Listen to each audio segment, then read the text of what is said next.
এত রাতে আবার কে বাঁশি বাজায়? গ্রামের লোকগুলোর কি ঘুমের কোনো বালাই নেই? আওয়াজটা তো মনে হচ্ছে শ্মশান ঘাটের দিক থেকেই আসছে। আরে, ওটা কিসের আলো? লণ্ঠন? না, লণ্ঠনের আলো তো ওভাবে হাওয়ায় ভাসে না। অদ্ভুত তো। অনি, ও অনি, জেগে আছিস বাবা? হ্যাঁ কাকা, এসো। তুমিও যাচ্ছ? জানালাটা খোলা রেখেছিস কেন? তোকে না বললাম সন্ধ্যের পর পূব দিকে জানালা খুলবি না। আরে কাকা, গরম লাগছিল তাই। আর ওই শব্দটা শুনছো? কেউ যেন বাঁশি বাজাচ্ছে, মনে হচ্ছে শ্মশানের দিক থেকে। চুপ কর, ও সব কোনো শব্দ না, ও মনের ভুল, বাতাসের শব্দ। শুয়ে পড়, শুয়ে পড়। আর খবরদার জানালার ধারে যাবি না। তর্ক করিস না বাবা, এই গ্রামে কিছু নিয়ম আছে।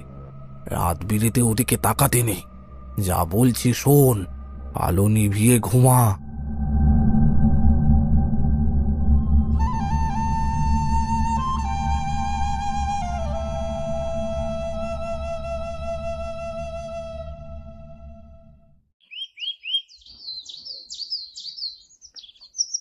ওমা, অনি যে, আয় বাবা, বস। কাল রাতে ঘুম হলো ভালো?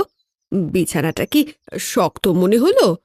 না কাকিমা, বিছানা ঠিকই ছিল, কিন্তু ঘুমটা ঠিক জমলো না। নতুন জায়গা, একটু আধটু অমন হয়। দুদিন থাক। সব বলছিল রাতে নাকি শিয়াল ডাকার শব্দ শুনেছে। শহরের ছেলে তো, ভয় পেয়েছে। শিয়াল নয় কাকা, বাঁশি, স্পষ্ট বাঁশির আওয়াজ। আর ওই আলোটা? বাঁশি? তুই তুই বাঁশি শুনেছিস নাকি? হ্যাঁ কাকিমা, কেন বলো তো? তোমরা সবাই বাঁশির কথা শুনলে এমন চমকে উঠছো কেন? গ্রামে কি বাঁশি বাজানো বারণ? সুলেখা, তুমি ভেতরে যাও, রান্নাটা দেখো কি। অনি, তোকে বললাম না ওসব নিয়ে মাথা ঘামাস না। গ্রামের কিছু উটকো লোক আছে, নেশাভান করে পড়ে থাকে, ওরাই হয়তো বাজিয়েছে। নেশাখোরেরা এত করুণ সুরে বাঁশি বাজায়? ও, দেওয়ালেরও কান আছে। অনেকে কিছু জানতে দেওয়া যাবে না, ও কদিন পরেই চলে যাবে।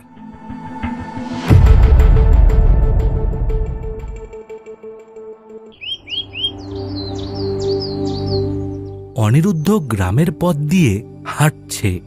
গ্রামের নাম নিশ্চিন্দিপুর হলেও মানুষের চোখে মুখে একটা চাপা আতঙ্ক।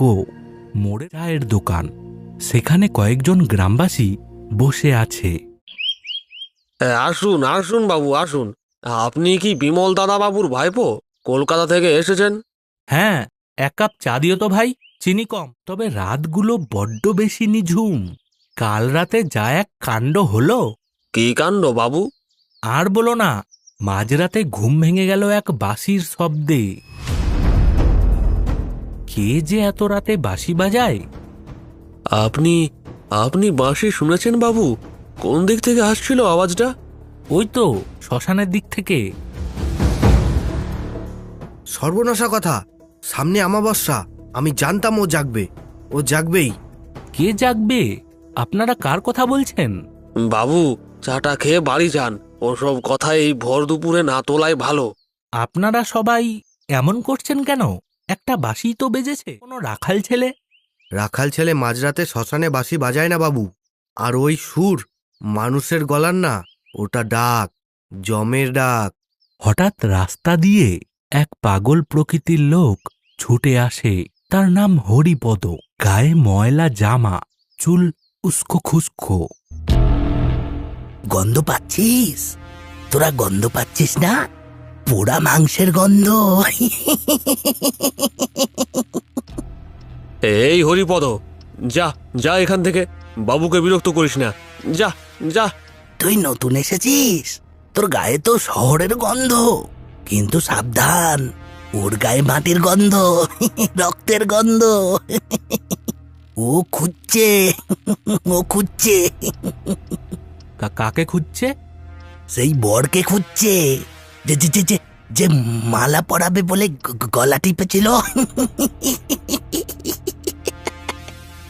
লাল বেনারসি তা লাগলো, আগুন 25 বছরের প্রতীক্ষা পূর্ণ হবে। বাঁশিটা বাজলেই সব শেষ, সব শেষ। যা যা, ভাগ এখান থেকে, পাগল ছাগল কোথাকার। বাবু, ওর কথায় কান দেবেন না। কিন্তু ও যা বলল লাল বেনারসি, আগুন, এসবের মানে কি? পাগলের কথার আবার মানে কি বাবু? আপনি আপনি বাড়ি যান, বেলা বাড়ছে। অনিরুদ্ধ চায়ের দাম মিটিয়ে চিন্তিত মুখে উঠে পড়ে, কিন্তু যাওয়ার সময় সে দেখে হরিপদ শ্মশানের রাস্তার দিকে তাকিয়ে অঝরে কাঁদছে। অনিরুদ্ধ পাড়ে বসে আছে, তার মনে অনেক প্রশ্ন। হঠাৎ একজনের পায়ের শব্দ। এক তরুণী জল ভরতে এদিকেই আসছে।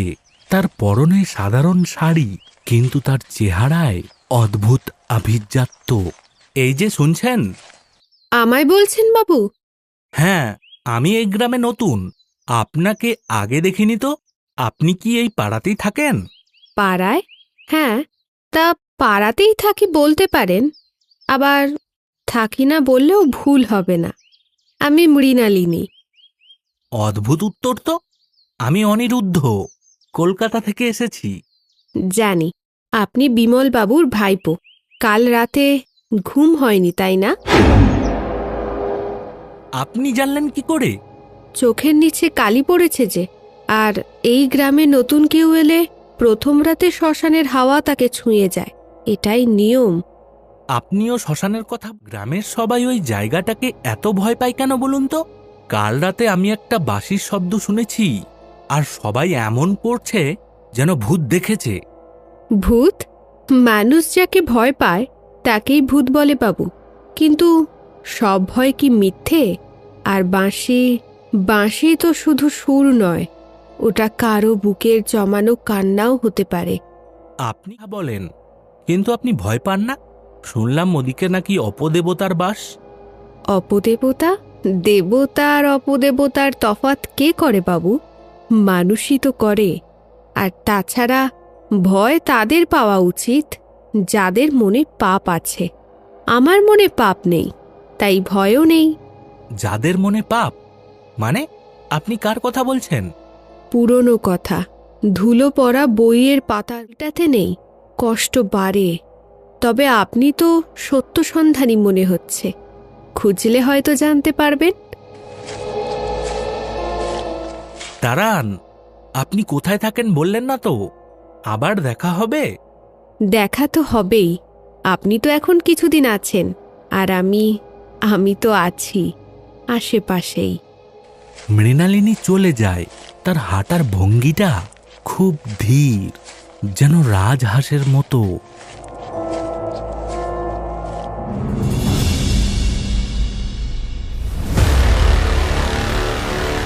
কিছুক্ষণ পর বিকেল বেলায় গ্রামের ভেতরে হইচই। অনিরুদ্ধ শব্দ শুনে এগিয়ে যায়। সদানন্দ নামের এক গ্রামবাসীর বাড়ির সামনে ভিড়। সদানন্দ দাওয়ায় বসে আবল তাবল বকছে। ওরে বাবা রে, মরে গেলাম রে, আমায় ছেড়ে দে, আমি কিছু করিনি, আমি শুধু দেখেছিলাম।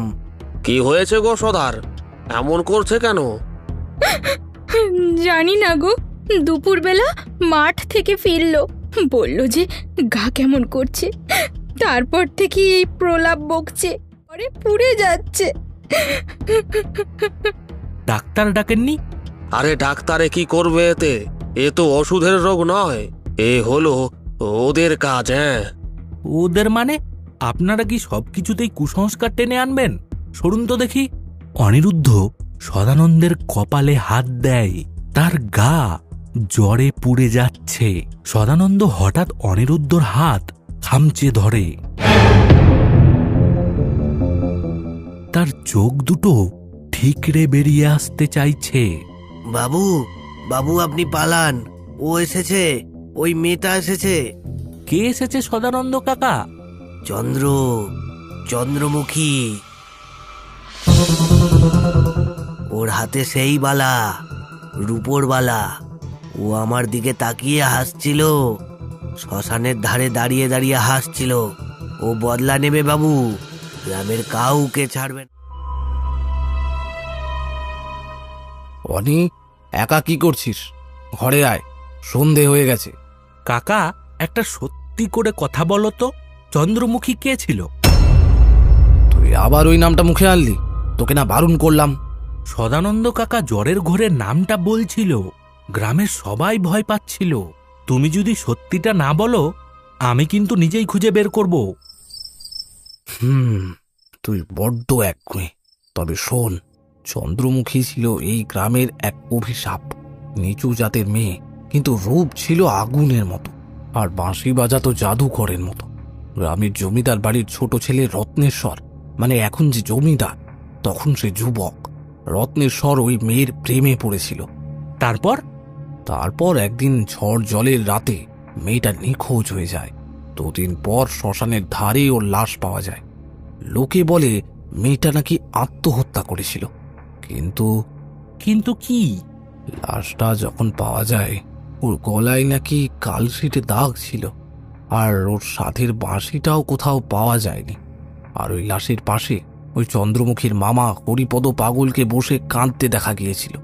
যদিও সে সেই ঘটনার পর থেকেই পাগল হয়ে গিয়েছিল, তবে আগে সে ভালোই সুস্থ ছিল। সবাই বলে সে শোকে এমনটা হয়েছে, আর সেই থেকেই সেই পাগল সবাইকে বলে বেড়ায় বাঁশি বাজবে 25 বছর পর, সে আসবে তার প্রতিশোধ নিতে, সব শেষ হবে, সব। তাই গ্রামের লোকজনের মনে এত ভয়।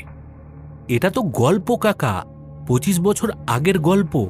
কিন্তু সদানন্দ কাকা আজ দুপুরে তাকে দেখলো কি করে? ওটাই তো ভয়, পাপ কখনো মরে না। অনি, সদানন্দ তখন রত্নেশ্বরের খাস চাকর ছিল, হয়তো সে কিছু জানতো। তুই এসব নিয়ে ঘাটাঘাটি করিস না। রত্নেশ্বর রায় এখন গ্রামের মাথা, তার কানে এসব কথা গেলে বিপদ হবে। অনিরুদ্ধ দ্রুত পায়ে বেরিয়ে আসে, কিন্তু তার মাথায় একটা অঙ্ক মিলতে শুরু করেছে। কাজের মেয়েটার বালা আর মৃণালিনীর বালা এক। সদানন্দ বলেছিল চন্দ্রমুখীর হাতেও বালা ছিল। এই বালার রহস্য কি? আর রত্নেশ্বর রায় সে মরে গেছে বলে অত ভয় পেলেন কেন?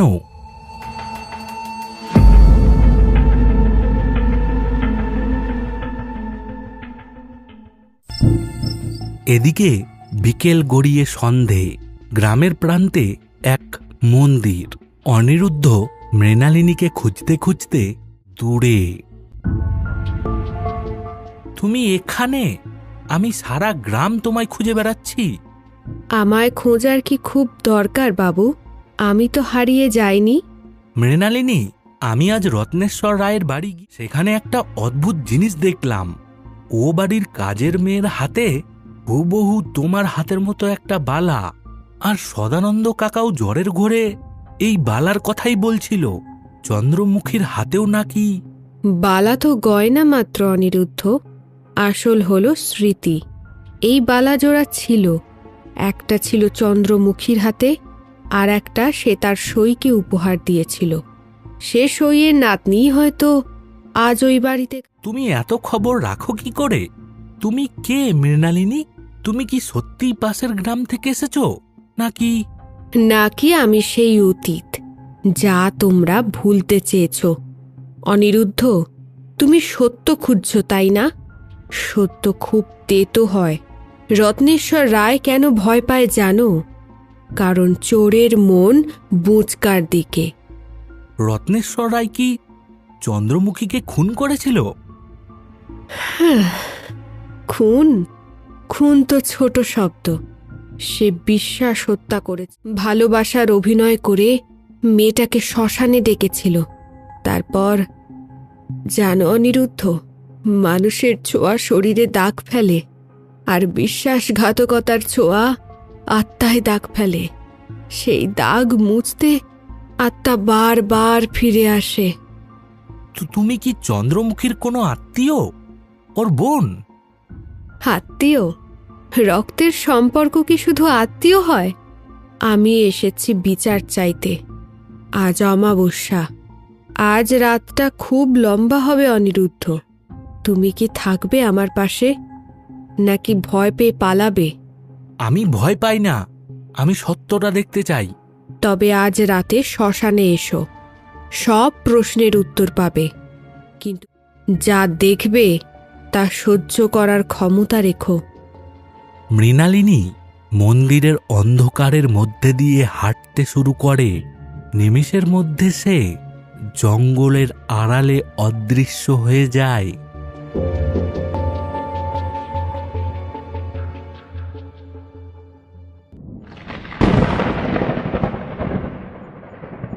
রাত 10টা, আকাশ কালো মেঘে ঢাকা, বিদ্যুৎ চমকাচ্ছে। গ্রামের সবাই ভয়ে ঘরের দরজা বন্ধ করে দিয়েছে। সদানন্দর ঘরে টিম টিম করে লণ্ঠন জ্বলছে। সদানন্দ জ্বরে কাঁপছে।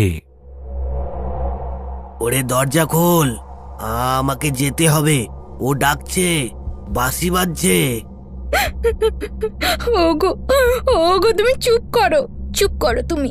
কোথাও বাঁশি বাজছে না, ওটা তোমার মনের ভুল, মনের ভুল। হঠাৎ জানালার বাইরে সেই করুণ বাঁশির সুর ভেসে আসে। এবার সুরটা অনেক কাছে। সদানন্দ এক ঝটকায় উঠে দাঁড়ায়। শুনলি শুনলি তোরা, ও এসেছে, ও নিতে এসেছে। সদানন্দ এক ছুটে ঘর থেকে বেরিয়ে যায়। ওগো ওগো, যেও না, যেও না।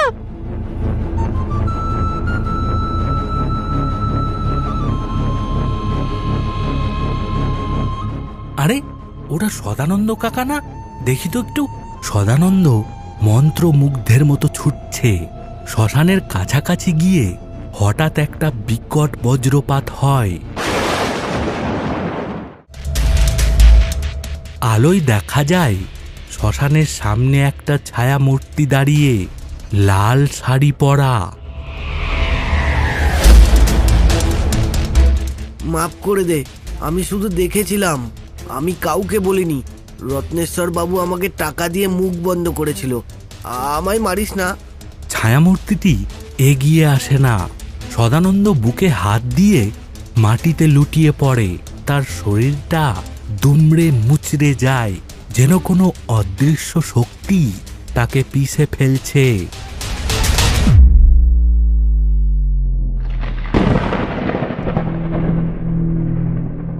অনিরুদ্ধ যখন সেখানে পৌঁছয় ততক্ষণে সব শেষ। সদানন্দের চোখ উল্টে গেছে। নেই, মারা গেছে। হার্ট অ্যাটাক নাকি ভয়ে? অনিরুদ্ধ শ্মশানের দিকে তাকায়, সেখানে কেউ নেই। কিছুক্ষণ পর হঠাৎ সে দেখে গ্রামের দিক থেকে কেউ একজন শ্মশানের দিকে আসছে।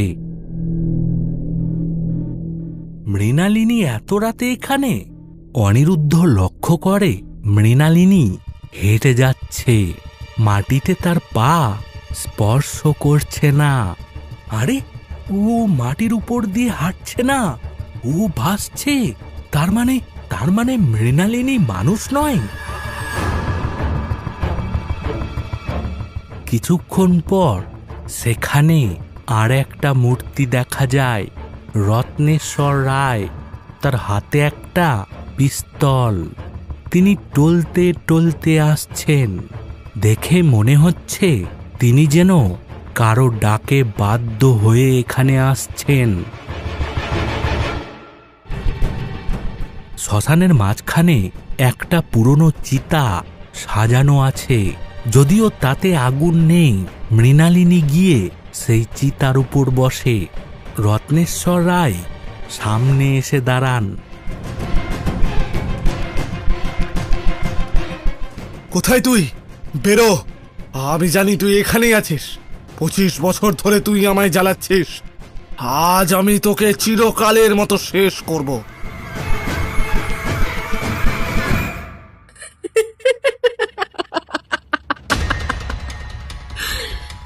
কাকে শেষ করবে রত্নেশ্বর?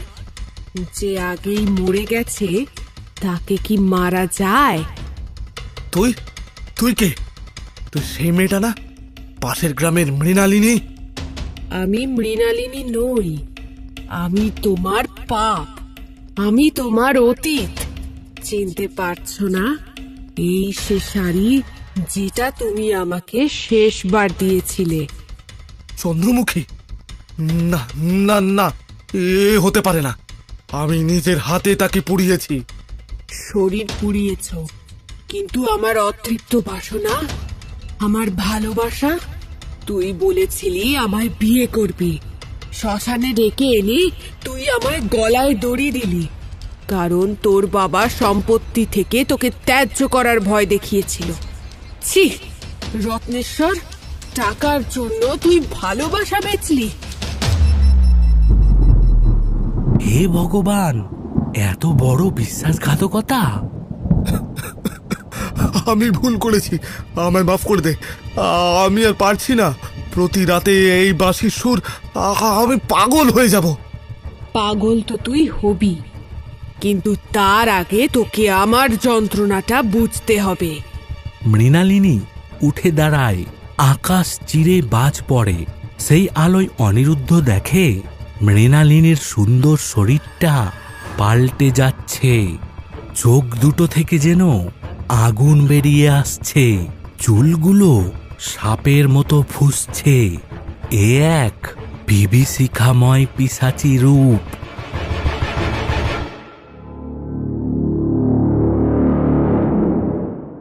আমার বাঁশি আজ তোর শেষ গান গাইবে রত্নেশ্বর। নাচ, তুই নাচ।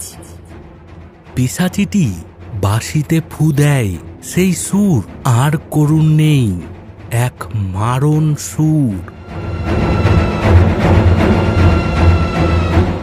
থামা থামা থামা, মরে গেলাম।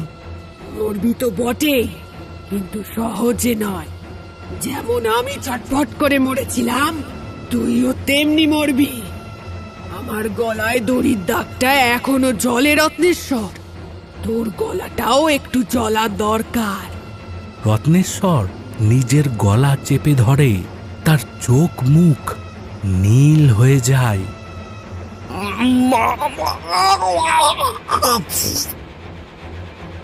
মাফ নে, আছে শুধু মুখ। যা, নরকে যা। রত্নেশ্বর একটা বিকট চিৎকার দিয়ে নিথর হয়ে যান। তার চোখ দুটো খোলা, তাতে চূড়ান্ত আতঙ্ক। পিশাচি এবার অনিরুদ্ধের লুকোনো জায়গার দিকে তাকায়। অনিরুদ্ধ ভয়ে জমে গেছে, সে নড়তে পারছে না।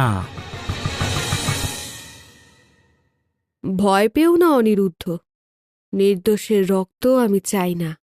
তুমি সত্য চেয়েছিলে, সত্য দেখা যাও, আর কখনো পিছনে ফিরে তাকিও না।